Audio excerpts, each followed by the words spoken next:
2006 में नीतीश सरकार ने दलित विकास मिशन की शुरुआत की थी और 2008 में भूमिहीन दलितों को 3 डिसमिल ज़मीन देने का वादा किया गया था।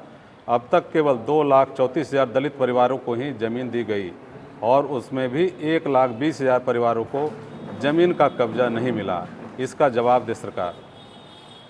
2013 ने फरवरी 2025 के बीच 2013 से 2025 के बीच मात्र 20% ज़मीनों का ही डिजिटाइजेशन हुआ, जबकि आंध्र प्रदेश में 80% ज़मीन डिजिटाइजेशन हो चुकी है। सरकार अब तक डिजिटाइजेशन क्यों नहीं करा पाई है? ज़मीन सर्वे के नाम पर नीचे अधिकारियों के ने भ्रष्टाचार के माध्यम से करीब जनता को लूट रही है। विभिन्न सरकारी पदों जैसे सीईओ के लिए लाखों रुपए की रिश्वत ली जा रही है। बिहार अपराध बढ़ने के 2 प्रमुख कारण हैं, एक शराबबंदी और दूसरा ज़मीन सर्वे। बिहार में 60% से ज़्यादा क्राइम के मामले ज़मीन विवाद से जुड़े हुए हैं। जनसुराज का ये कहना है कि जो भी ज़मीन सर्वे में जो विसंगति है, व्यापक पैमाने पे जो विसंगति है, इसको दूर कराया जाए। हम लोग देखते होंगे अक्सर कि ज़मीन में जो ये घटना घट रही है, आपराधिक घटना, भाई भाई में, आस पड़ोस में, ये इतना झगड़ा हो रहा है, उसका कारण ज़मीन सर्वे है और ये कुछ नहीं है। अगर सरकार चाहिए, अगर उनकी दृढ़ इच्छा शक्ति हो तो इसमें इस मामले में कुछ भी कहीं कोई दिक्कत नहीं है। लेकिन सरकारी लापरवाही के वजह से ये सारी घटना घटित हो रही है। तो मैं सरकार को इसके प्रति ध्यान आकृष्ट कराना चाहता हूं कि ये सारी विसंगति को दूर करते हुए इस पे तुरंत कार्रवाई की जाए। सरकार जो ज़मीन सर्वे है, इसकी विसंगति को दूर करे। इसके लिए आपकी पार्टी क्या कर रही है? हमारी पार्टी तो आवाज़ उठा ही रही है इसके लिए। हमारी पार्टी सरकार में तो है नहीं, करना तो सरकार को काम है इसका। हम लोग तो सत्ता और विपक्ष इस पर क्या कर रहा है ये नहीं कहिए। हम लोग तो आंदोलन किया, बिल्कुल हम लोग तो मुद्दा उठा ही रहे हैं। आखिर उसी विसंगति को दूर करने के लिए और उसी हम लोग 11 मई से आखिर उसी विसंगति को दूर करने के लिए और क्राइम को कंट्रोल करने के लिए सरकार के द्वारा भूमि सर्वे करवाया जा रहा है, ताकि जो भूमाफिया किस्म के लोग हैं, अपराधी छवि के लोग हैं, जो गरीब गुरबों के ज़मीन को कब्जा करते हैं, उनका बेहतर तरीके से, पारदर्शी तरीके से ज़मीन का ऑनलाइन मोटेशन हो, उनके ज़मीन का जो कागजात है वो पूर्ण रूपेण पारदर्शी तरीके से दिखे। उसी को करने के लिए सरकार ये भूमि सर्वे करवा रही है। सर्वे को रोक दिया जाए? नहीं, आपकी मांग क्या है? सर्वे को रोका नहीं जाए, ये विसंगति है। मैं आपको एक उदाहरण देता हूँ। ज़मीन अगर मेरा है, ठीक है ना, मैं अपनी ज़मीन को किन्हीं के पास बेच रहा हूँ, हाँ, हमारा हक है ना, हम अपनी ज़मीन को बेच रहे हैं।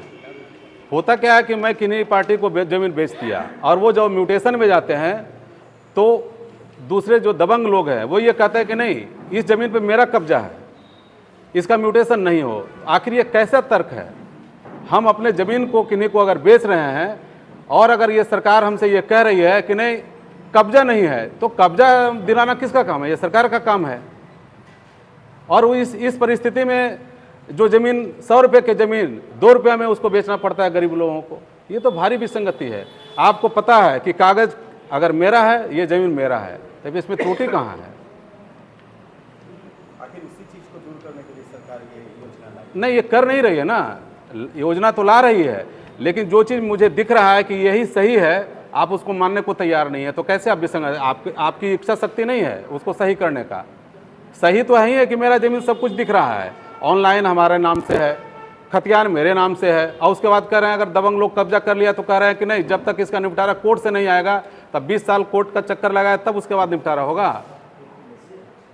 तो सरकार की इच्छा शक्ति नहीं है उसको सही किया जाए। आपस में लड़वा करके राजनीतिक अपना फुट डाल करके अपना वोट की राजनीति है।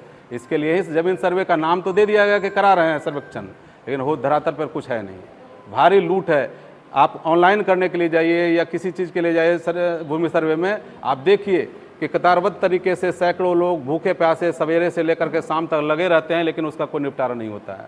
सर, आपके कहने का मतलब है कि सरकार ठीक नहीं करवा रही, तो आपकी पार्टी रोक क्यों करती है? नहीं, हमारा तो 21 मई से इस जन आंदोलन के लिए हम लोग तैयार ही हैं। 11 मई से इस मुद्दे को लेकर, जातीय जनगणना और भूमि सर्वेक्षण को लेकर के जन आंदोलन करने के लिए हम लोग हैं 11 मई से। आप अपने प्रेस विज्ञप्ति में लिखा है कि बिहार में अपराध बढ़ने के 2 प्रमुख कारण हैं। हाँ शराबबंदी और दूसरा जमीन सर्वे। जी। तो क्या लगता है शराबबंदी को हटा देने से अपराध कम हो जाएगा? नहीं, शराबबंदी का अभी मेरा ये कहना है कि जो शराब अगर 100 रुपये में मिलता था, ठीक है ना, आज वो किसी न किसी माध्यम से 1500 रुपया में मिल रहा है। तो आप ये बताइए कि 1500 रुपया उपार्जन करने के लिए या तो चोरी करेगा। नहीं, हमने बात की अपराध पे। हाँ, अपराध इसीलिए मैं बता रहा हूँ। मेरा ये कहना है कि जो 1500 रुपये जो चार्ज अगर लेगा, आप हमारे नौजवान जिनके पास डेली इनकम 200 रुपया नहीं, 300 रुपया नहीं है, और 1500 रुपया कहाँ से लाएंगे? या तो चोरी करेंगे, किन्हीं का मर्डर करेंगे, अपराध करेंगे, तभी तो लाएंगे शराबबंदी के लिए। अच्छा, ये मानते हैं कि शराबबंदी से कहीं ना कहीं उन परिवार में खुशहाली आई है जिनके परिवार बर्बाद हो गए? नहीं, मैं तो ये कहता हूँ कि शराबबंदी से खुशहाली कुछ परिवार के लिए आया होगा, लेकिन 90% ऐसे परिवार हैं जो पीड़ित हो गए हैं इस शराबबंदी से। उसका मैं ये कह रहा हूँ कि 2-3 मुख्य कारण है। शराबबंदी पूर्ण रूप से बंद हो जाता तब तो खुशहाली मान लेते। आप पत्रकार बंधु हैं, आप बताएं, होम डिलीवरी है तो कैसे बंद इसको माने? अगर को लेकर के आप मुद्दा उठा रहे हैं सर, आपके जिला में पूरी नदी पर अतिक्रमण होते जा रहा है। हाँ, तो ये आप देखिए ना, ये कैसा भूमि सर्वेक्षण है। पूरे नदी का, हमारे जो सिंचाई का जितना पैन है, नहर है, उसका सबका अतिक्रमण हो चुका है। कैसे? सरकार ये बोली थी कि जितना जो सिंचाई का, पासी का जो भी जगह है उसको मैं खाली कराऊंगा, तो ऐसा तो कुछ नहीं, आपको दिखता है ही नहीं है।